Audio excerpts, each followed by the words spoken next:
നമുക്ക് ആദർശിന്റെ നയനയുടെ ഇന്നത്തെ നല്ലൊരു കഥ കേട്ടാലോ? അതിനുമ്പ് ഒരു കാര്യം പറഞ്ഞോട്ടെ. വീഡിയോ ഇഷ്ടപ്പെടുവാണെങ്കിൽ നിങ്ങളൊന്ന് ഹൈപ്പ് ചെയ്യാൻ മറക്കരുത് കേട്ടോ. അങ്ങനെ ഇന്നത്തെ കഥയിൽ നമ്മൾ കാണുന്ന നന്ദു നയനും ആദർശനും കൂടെ സംസാരിക്കുകയാണ്. ആ സമയത്ത് നന്ദു ആദർശനോട് പറഞ്ഞു, ഇനിയിപ്പം മാളവിക നിങ്ങളെ കാണാനൊക്കെ ഇടയ്ക്ക് വരും, അവ സൂക്ഷിക്കാൻ പറയണം. കാരണം അപകടമാണത്. അവർക്ക് എന്തേലും സംശയം തോന്നിയിട്ടുണ്ടെങ്കിൽ ഈ ഡ്രൈവറുടെ അവസ്ഥ തന്നെയായിരിക്കും മാളവികയ്ക്ക് ഉണ്ടാകാൻ പോകുന്നത്. നയന് പറഞ്ഞു, അത് 100% ശരിയാ ആദർശിട്ട. ഇപ്പൊ തന്നെ കണ്ടില്ലേ, ഡ്രൈവർ ഒരു പക്ഷേങ്കില് സത്യങ്ങളൊക്കെ പുറത്തു പറഞ്ഞാലോന്ന് അവര് ഭയന്നിട്ടാണ് ഡ്രൈവർ തന്നെ ഇല്ലാതാക്കിയെന്ന് പറഞ്ഞു. നന്ദു പറഞ്ഞു, അവര് ചെറിയ കളിയൊന്നുമല്ല കളിക്കുന്നേ, അവര് വ്യക്തമായ ലക്ഷ്യത്തോട് കൂടിയിട്ടാ ഇങ്ങോട്ടേക്ക് വന്നേ. അതുകൊണ്ടാണല്ലോ വന്ന ഉടനെ തന്നെ നവ്യേച്ചനെ പരസ്യം മോഡലാക്കിയത്. ആ കാട്ടുകള്ളൻ അബിയെ കമ്പനിയുടെ മാനേജർ ആക്കാനും പോകുന്നേ. അതാ പറഞ്ഞത്, അവര് വെറുതെ വന്നതല്ല, അവരെന്തൊക്കെയോ മനസ്സിൽ കണക്കൂട്ടുകൾ നടത്തിയിട്ട് ഇങ്ങോട്ടേക്കോ വന്നിരിക്കുന്നേ. അപ്പോഴേക്കും ആദർശ് പറഞ്ഞു, അതൊക്കെ എനിക്ക് മനസ്സിലായ കാര്യമാണ് നന്ദു. അത് മാത്രമല്ല, ഇപ്പം നമ്മുടെ ജോലികളിൽ ഉള്ള പല ആൾക്കാരെ അവർ സ്വാധീനിക്കാൻ ശ്രമിക്കുന്നുണ്ട്. കൂടിയ ഓഫറുകളൊക്കെ കൊടുത്ത് അവരെ അങ്ങോട്ടേക്ക് വലിക്കുന്നുണ്ടെന്ന് പറഞ്ഞു. നന്ദു പറഞ്ഞു, അങ്ങനെ പോവുകയാണെ പോട്ടെ എന്ന് പറഞ്ഞു. ആദർശ് പറഞ്ഞു, അത് ശരിയാ, ഞാൻ അനിയോടും പറയുന്നുണ്ട് അങ്ങനെയുള്ളവരെ തടഞ്ഞു നിർത്തണ്ടെന്ന്. നന്ദു പറഞ്ഞു, അങ്ങനെ പോകുന്നവരെ നമ്മുടെ കമ്പനി തുടരുന്നതിൽ ഒരർത്ഥമില്ല ആദർശേട്ടാ. അക്കരെ പച്ച കാണുമ്പോൾ ചാടി പോവുകയാണെങ്കിൽ അവിടെ പോയി നിൽക്കട്ടെ. അല്ലെങ്കിലും അവർ നമ്മുടെ കമ്പനിയിൽ നിന്നുകൊണ്ട് വലിയ ഗുണവും നമുക്ക് ഉണ്ടാകാൻ പോകുന്നില്ല എന്ന് പറഞ്ഞു. പിന്നീട് നയന നന്ദുവിനോട് പറഞ്ഞു, മോളെ നീ സൂക്ഷിക്കണം. കാരണം 1-2 അല്ല 10 കിലോ സ്വർണ്ണമാണ് പിടികൂടിയിരിക്കുന്നത്. അപ്പൊ അതിന് വാശിയും വൈരാഗ്യവും ഒക്കെ അവർക്കുണ്ടാവാതിരിക്കില്ല. നന്ദു പറഞ്ഞു, അതൊക്കെ എനിക്ക് അറിയാൻ ചേച്ചി. ആദർശം പറഞ്ഞു, അത് നന്ദു, ഇപ്പൊ ആ ഡ്രൈവറുടെ അവസ്ഥ കണ്ടില്ലേ, ഇങ്ങനെയാ ഈ സ്വർണ്ണക്കടത്ത് കേസിൽ. കാരണം അവരുടെ രഹസ്യങ്ങളൊക്കെ പിടികൂടുന്ന ഉറപ്പായിട്ടുണ്ടെങ്കിൽ അവരെ അയാളെ തന്നെ അങ്ങ് തീർത്ത് കളയത്തുള്ളൂ, പുറലോകം കാണിക്കത്തില്ല. പിന്നെ അവരുടെ രഹസ്യങ്ങളൊന്നും ചോർന്നു പോകത്തില്ലോ.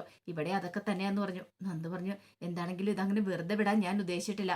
നല്ല രീതിയിൽ അന്വേഷണം നടത്താൻ തീരുമാനിച്ചിട്ടുണ്ട്. ആദർശനൊക്കെ ധൈര്യമായിട്ട് പോയിക്കോ, എന്നെ കൊണ്ട് പറ്റുന്ന രീതിയിൽ ഞാൻ ചെയ്തോളാം എന്ന് നന്ദു ഉറപ്പ് കൊടുക്കുന്നുണ്ട്.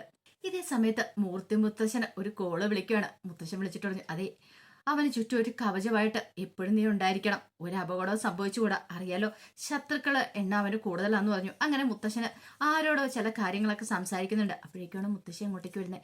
മുത്തശ്ശി വന്നിട്ട് ചോദിച്ചു, അറിഞ്ഞോന്ന് ചോദിച്ചു. എന്താ കാര്യം? എന്താ? അല്ല, ആ ഡ്രൈവറില്ലേ കള്ളക്കടത്ത് സ്വർണ്ണമായിട്ട് വന്നേ, അയാൾ മരിച്ചെന്ന് പറഞ്ഞു. അത് ഞാൻ അറിഞ്ഞായിരുന്നു. എനിക്കിപ്പോ ആകെപ്പാടൊരു ഭയം തോന്നുന്നുണ്ട്.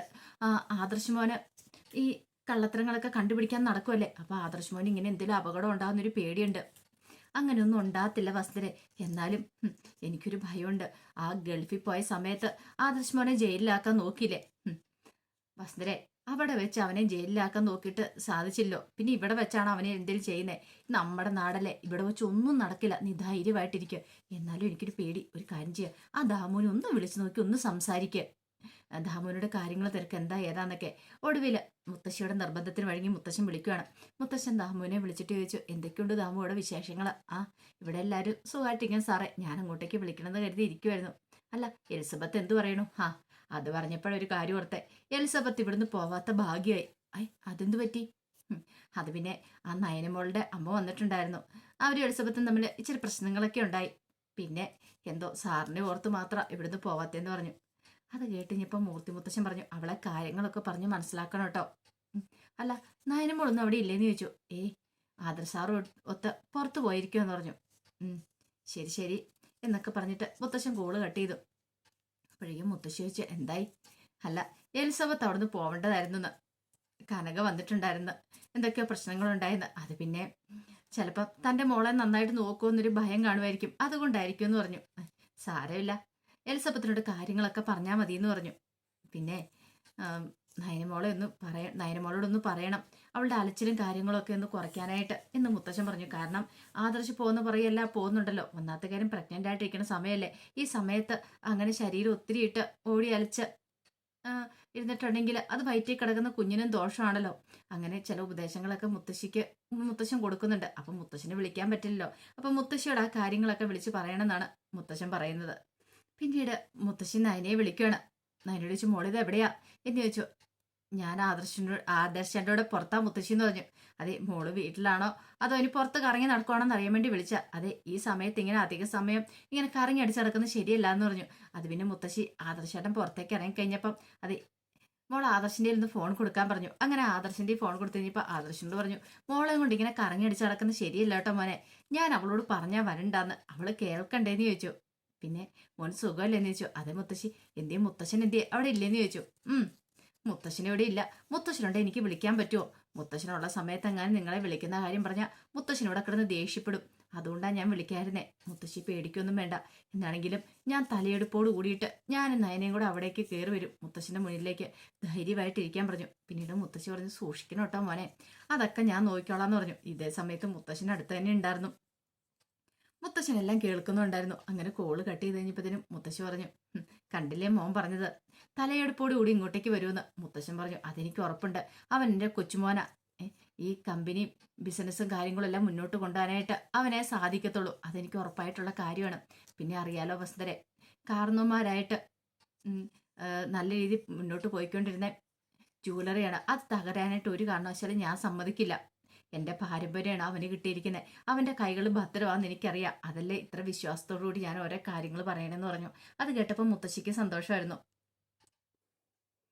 പിന്നീട് അവന്തികയും നാഗേന്ദ്രനും ഡേവിഡും കൂടെ സംസാരിക്കുകയാണ്. ആ സമയത്ത് ഡേവിഡിനോട് നാഗേന്ദ്രൻ പറഞ്ഞു, അവനെന്തായാലും നമ്മുടെ പിന്നാലെ തന്നെ ഉണ്ടെന്ന് തോന്നേ, അങ്ങനെ പെട്ടെന്ന് പിന്മാറാനായിട്ട് ഉദ്ദേശിക്കുന്ന ഇല്ലാന്ന് തോന്നേ.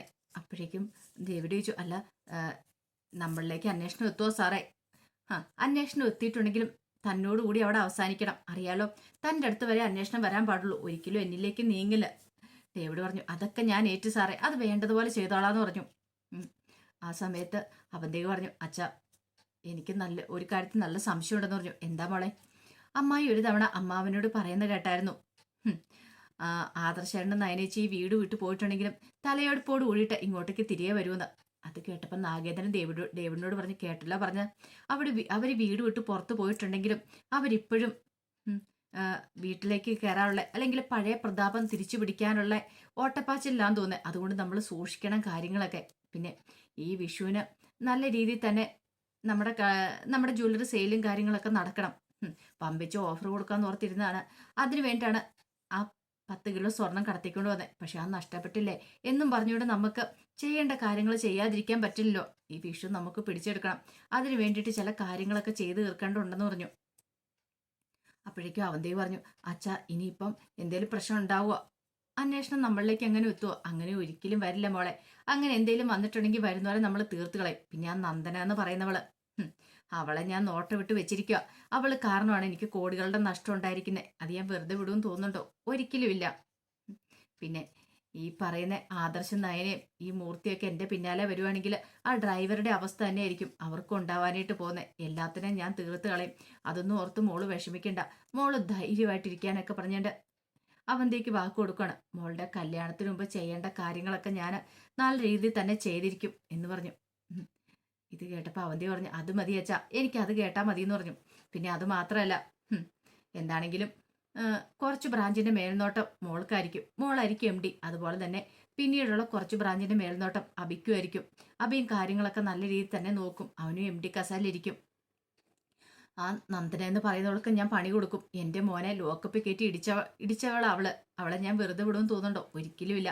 അതൊക്കെ എൻ്റെ മനസ്സിലുണ്ട്. അതിനൊക്കെ ഞാൻ പ്രതികാരം ചെയ്യുമെന്ന് ഉറപ്പ് കൊടുക്കുകയാണ് അവന്തേക്ക് നാഗേന്ദ്രൻ. കുറച്ച് കഴിഞ്ഞപ്പോൾ നവീനും അനിയും കൂടെ കണ്ടുമുട്ടുകയാണ്. പിന്നീട് അനിയോട് നവീൻ ചോദിച്ചു, എടാ നിനക്ക് അവന്തിയോട് പറയാമല്ല, ഞാൻ നിന്നെ ഏൽപ്പിച്ചല്ലേ പറയാൻ വേണ്ടിട്ട്. എടാ ഞാൻ എന്തു പറയാനായിട്ടാ?